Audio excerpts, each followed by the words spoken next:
Hi, this is Darren from Property Prosperity. I've actually had a viewer question for me today, and it's about a specific property. They actually had their property on the market for quite a while now, and they're struggling to try and sell it. So they've asked me to, what's going on? How come we haven't sold our property? Is there any advice you can give us? So they were nice enough to let me review their property over Facebook Live, and hopefully, obviously they're going to get some benefit out of it, and hopefully you're going to get some benefit out of it too. So thanks for the like, and yeah, if you like what I have to say, then click on the like button. If you don't like it, then still click on the like button because I really appreciate it. So obviously the property's in Adelaide. It's in the suburb of Craigmore. I'm just having a look at the advert on realestate.com at the moment while we're looking through. It's a crazy nice house. It looks really impressive. The photos look really impressive. So the first thing I'm looking at is how the agent's marketing the house, and that's my number one thing. Is okay, what's going on with the situation? I can see there's heaps of photos on there. The quality of the photos is good. Yeah, the photos are really good. So there's no issues as far as the photos goes. The house itself, it's going to appeal to a lot of people. I can't see anyone, no one's going to come in hating the house. It's presented really well, so that's the first good sign. One thing I have noticed on here, it doesn't have a video. I'm a big fan of videos because it allows you to be able to sell the house before people actually get and have a look at it. Sometimes people, just purely based on the photos, they're a bit apprehensive, they're not really sure about the house. So sometimes photos can be a little bit sterile because there's no people in it. So I'm a big fan of videos as far as that's concerned. Again, the reason they haven't sold the house is not because they don't have a video in this particular case, I don't think. But we'll go through it as we go, so we'll try and work it out. So that's my first thing. My tip was a video is pretty useful. Looking at the way the agents marketed the property, they've put a little bit of a story about the property, and then they've just put a whole pile of dot points.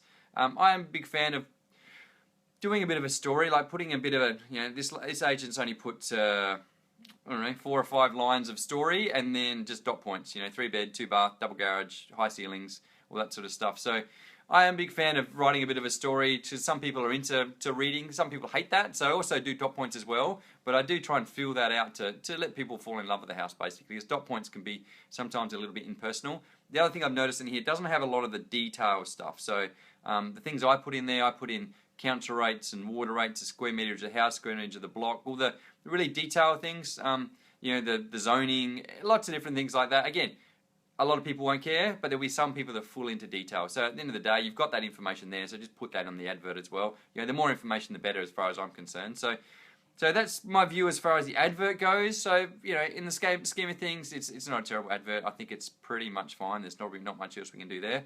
So then we look at the house itself and the location. So it's a 4-bedroom, it's got 3 bathrooms, and it's got a double garage. So, which is quite impressive and appealing. Again, what you're trying to do is you're comparing that against the market and the average of the market. So basically the average of the market, or the median they talk about, the median house price. So we're saying, does the average person in this area have a 4-bedroom, 3-bathroom, double garage house?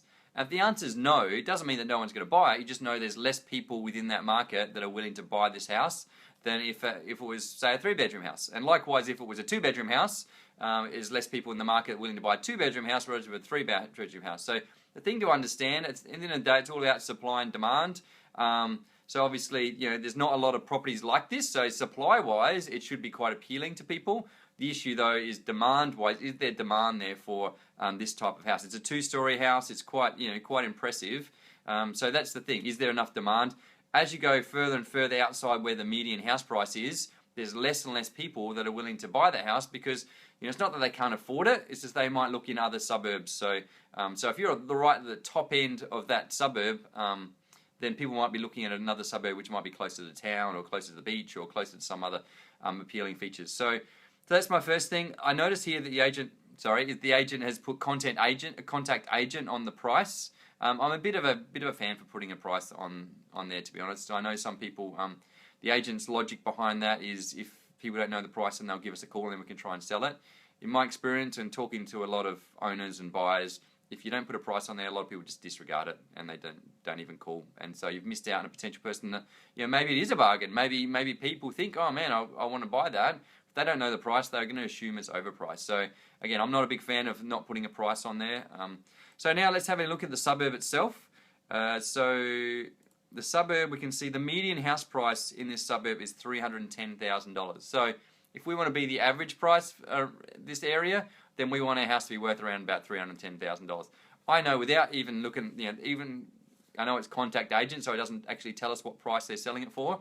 but I know it's going to sell for more than that because it's a substantial house. You know, that area you could probably buy a block of land for 150 to 170. So let's say 170 for a block of land. Trying to build that house or replacing that house on there is going to cost probably $300,000 or ish or more even potentially. So minimum 270, probably 330 up to 330. So let's say 300,000 in the middle. So we add 170 to 300,000. We're at $470,000. So we know even without the agent telling us what the house is worth, we know that if we just wanted to buy a block of land and build a house on there, we're talking at least 470. So that's the first thing. Then if I come down, and we know the median house price is 310. So even if without even knowing what the agent's selling the house for, we know that it's way above where the average house is in the area, which means that there's just less people that are willing to buy the property. So we can sort of see, is there anything else interesting in here? Not particularly that I need to look at. So then actually look at the sale process, because the thing is, at the end of the day, selling a house is all about having a strategy and understanding what that strategy is going to be from the start and then sticking with it, basically. So if you come and have a bit of a look here, so this is probably what the main concern is, and obviously this is why the owners contacted me. They first put it on the market in May 2014, and we're in July 2016. So it's been on the market for 2 and a bit years. So that's too long, basically. So what that means is people know it's been on the market for a long time. And so what happens, things probably just go stale. It's just a bit like, if you drive to work every day and there's a sign there, there's hundreds and hundreds of signs on your drive on the way to work and you don't notice any of them.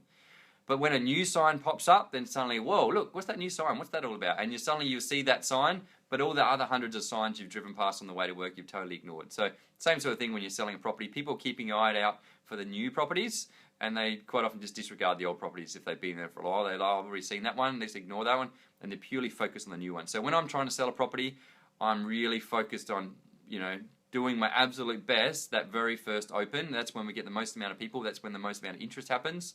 So that's basically when you're going to try and sell the property. The first open is the most important. And from then on, everything's downhill from there. So the second open, you're going to get less people. Third open, fourth open, you're just going to get less and less people for every open. So you can imagine after a couple of years, you get no one coming to your open. So, and you're probably at a point now, they probably don't even do opens anymore. So, and that's my thing too. When someone comes to an open, I want them to come to my open and have 100 people lined up down the driveway and down the street rocking up, because then at the end of the day, that creates that sense of urgency, and they know that there's, scarcity. They know they have to put in an offer quickly. And if I say I've got multiple offers, which, I'm not going to lie to people, if I say I've got multiple offers, then they know I'm telling the truth because they've seen there's 100 people there.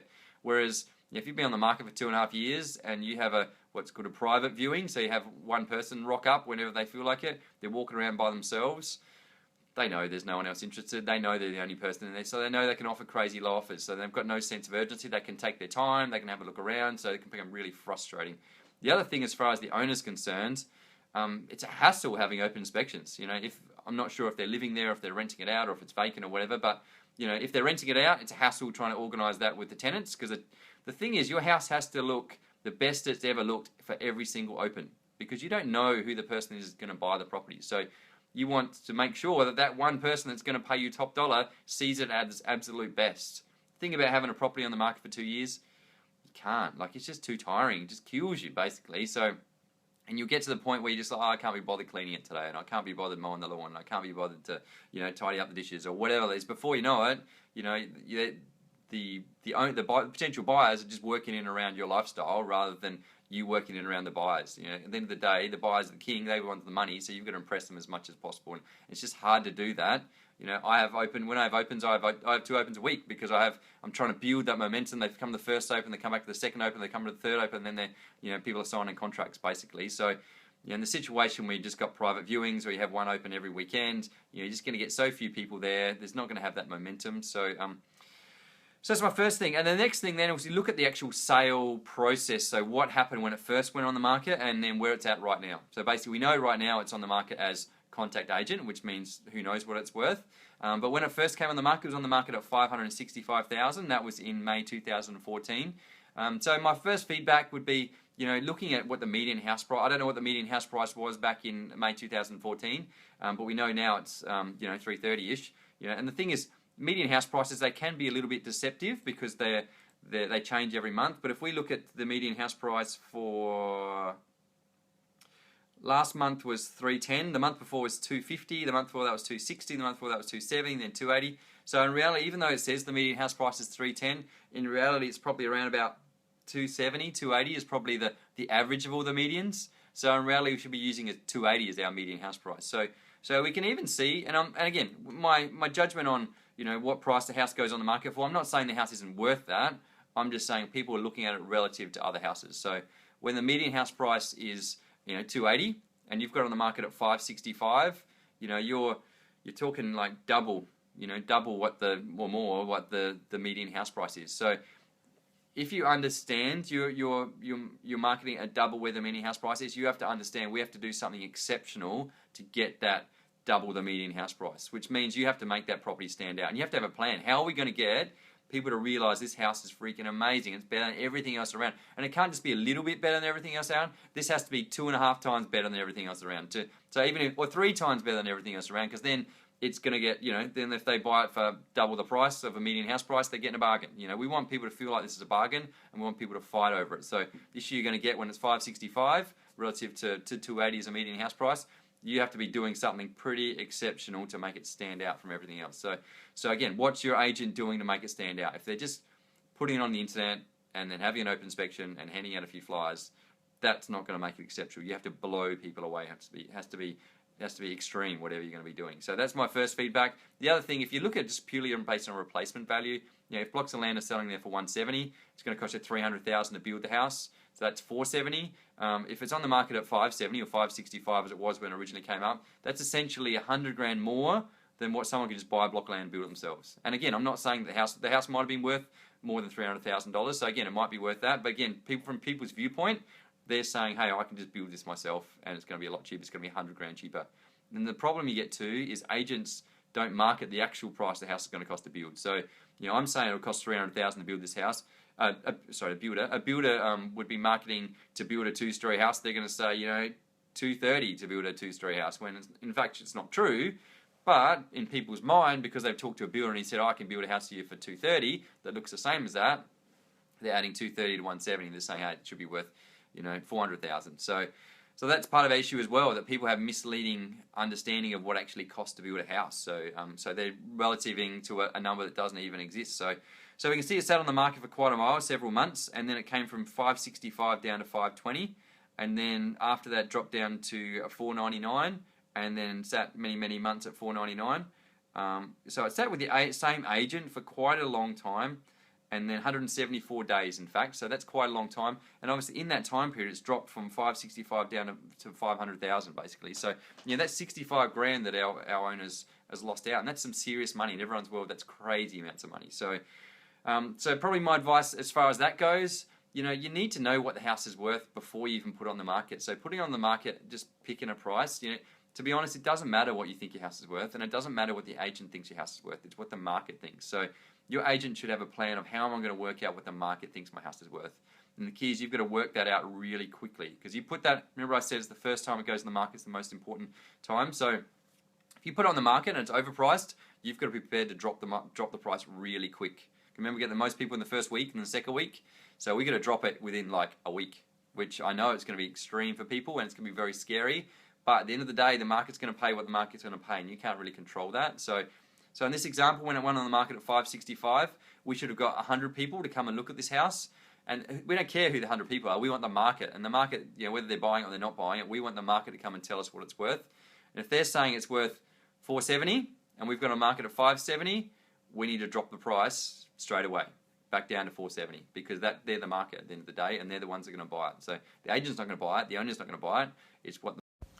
So if you're not willing to accept the feedback from the market and drop it straight away, then just take it off the market. At the end of the day, if you have your first open, you get 100 people there, and you've got it on the market at 570, 100 people guess that it's worth 470, take it off the market. Like, if you don't want 470, it's not going to sell. So that's probably my advice, and I know it's not a good thing to hear, but that's what I would do. Just be honest with the owner. That's what I'd be doing with my owners. I'd say, hey, if it hasn't sold, it hasn't sold. What am I going to do anything differently than I've already done? And if I haven't put the effort in up front to market the property as well as I possibly can and get the most amount of people there, then that's my fault as a real estate agent. But if I get all the people there and they're all telling me it's worth 470 and it's on the market at 570. What am I going to do as a real estate agent? You know, people are going to pay what people want to pay, essentially. So then it sat on the market for 174 days, and then they ended up dropping the price. They took it off and they put it with another agent, and they put it on the price at 429 to 439. So now you can see the price is pretty realistic relative to what I said it costs to buy a block of land and build a house. So suddenly it is a bargain. And the thing is, it sat there with another agent then for another 288 days. So, and he started at 479 to 499, and he just kept dropping the price, going back down to 429 to 439. The thing is, it's not the price now. You know, it's been on the market so long that the property's stale. No one even knows it exists anymore. It's on page 25 of realestate.com. No one even cares anymore, and this is the problem. Now, you know, we've dropped the price from 565 down to 429. You know, we've dropped 140 grand on the price, you know, and it may not be the price. You know, this is the frustrating thing. And then what happened then, the agent obviously didn't sell the property, and it switched to another agent now, and he put on the price at the same price as the previous agent, 429 to 439. Essentially, he's probably just doing exactly the same thing. So if the other agent didn't sell at 429 to 439, then what's the new agent going to be doing differently? And that's the question. If the agent's going to do something different, that's great. If the agent just says, oh, I've got a database of buyers, you know, I don't know. I don't think that's the strategy of trying to sell a property, really. So if that's the only strategy an agent's got, then just move on to another agent and find someone that's got something a bit more creative to do.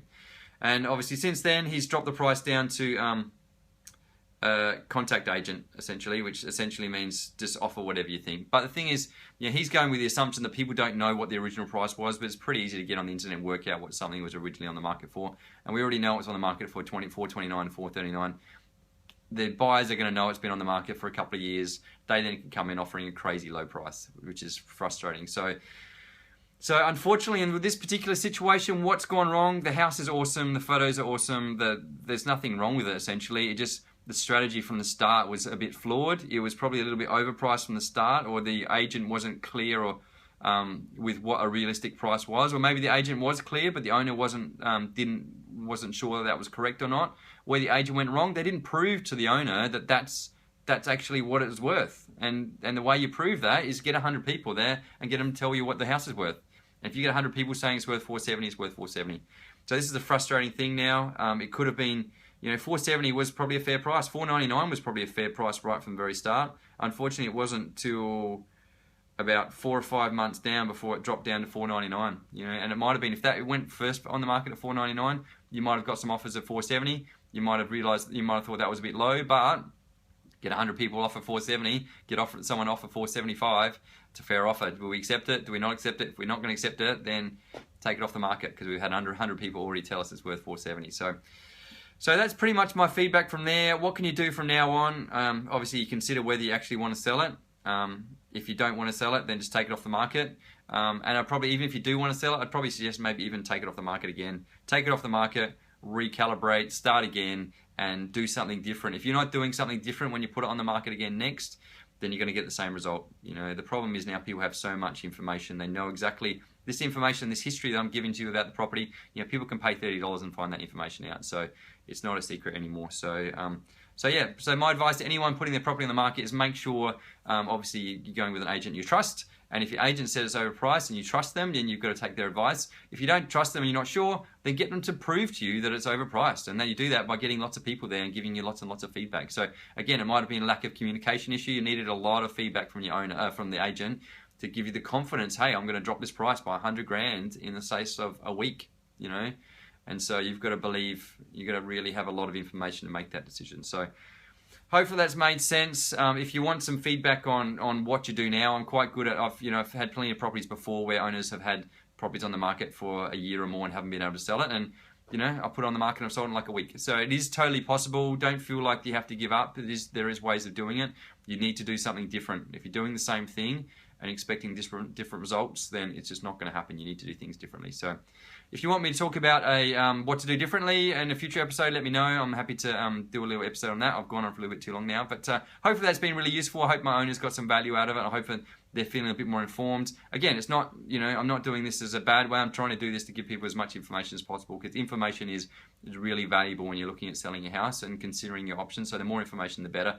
Good information, bad information, if it's good news or bad news, it's still information that's valuable. We can help you make a decision going forward. So hope you've liked what I had to say. If you haven't liked it, still click on the like button. If you have someone that had their property on the market for a long time, then click on the share button, because I'm sure they might appreciate this and might find it interesting. And if you'd like to make some comments, or you've had the experience where you've had your property on the market for quite a while and you've been frustrated by the process, or you'd like me to have a chat about something else in the future, put a comment in the comment box. I'm happy to chat about whatever you want to chat about. So thanks, guys. I like talking to you tonight, and I look forward to talking to you again soon. Thanks.